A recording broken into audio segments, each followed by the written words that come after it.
Welcome to football ভিডিওতে সবাইকে স্বাগত। এই ভিডিওতে বেশ কয়েকটা ইম্পর্টেন্ট আপডেটস তোমাদের সঙ্গে শেয়ার করবো। আমার মনে হয় এই আপডেটস গুলো শোনার জন্য কিন্তু ইস্ট বেঙ্গল সাপোর্টার্সরা অধীর আগ্রহে আজকে সারাদিন ওয়েট করে আছে। সাউল ক্রেসপো এবং ডিমিট্রাউস দিয়ামান্তাকোসের ইনজুরির ইন্টেন্সিটি কতটা, তো এই মুহূর্তে কিন্তু দুজনেরই আপডেট চলে এসেছে। আজকে সাউল ক্রেসপোর ইনজুরির জায়গায় একটা স্ক্যান হয়েছে এবং সেখানে ইনিশিয়ালি যেটা ডায়াগনোসিস করা হয়েছে তার কিন্তু একটা ইনজুরি হয়েছে এবং আপাতত তাকে একটা প্রিভেন্টিভ মেজার হিসাবে 2 উইকস রেস্ট নিতে বলেছে ইস্ট বেঙ্গলের মেডিকেল টিম এবং ডক্টরসরা। তো স্বাভাবিকভাবেই 2 উইকস পরে তার আবারও একটা মেডিকেল চেক আপ হবে, অর্থাৎ অ্যাটলিস্ট 2 উইকস, আমার মনে হয় 2 উইকসে হবে না। তারপরে আরও কিন্তু কিছুটা টাইম সাউল ক্রেসপোকে মাঠের বাইরে থাকতে হবে। অন্যদিকে ডিমিট্রাউস দিয়ামান্তাকোসেরও একটা বলা যায় হালকা ইনজুরি হয়েছে, সেরকমটাই কিন্তু আজকে দেখা যাচ্ছে।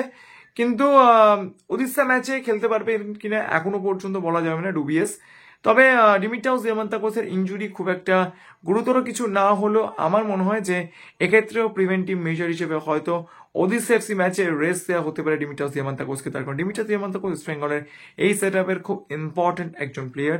তো সেক্ষেত্রে তার ব্যাপারে অবভিয়াসলি ঝুঁকি নিতে চাইবেন ইস্ট বেঙ্গল ম্যানেজমেন্ট।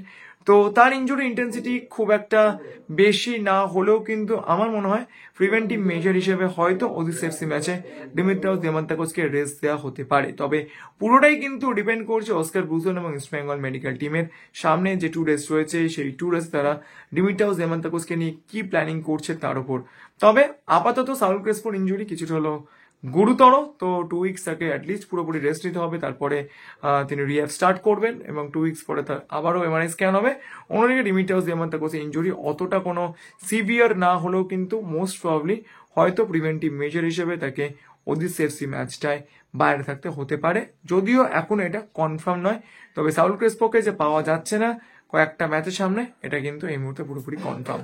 তো এই আপডেটসগুলি তোমাদের সঙ্গে শেয়ার করেছিল। যদি ভিডিওটা ভালো লাগে তাহলে লাইক করে দিও, মনে করে আমার চ্যানেলকে সাবস্ক্রাইব করতে বলো না, কারণ সব চ্যানেলে তোমরা সাবস্ক্রাইব করলেই আরো ভালো কাজ করার মোটিভেশন পাওয়া যায়। তো চলো এখন মতো এই পর্যন্ত দেখা হচ্ছে পরের ভিডিওতে।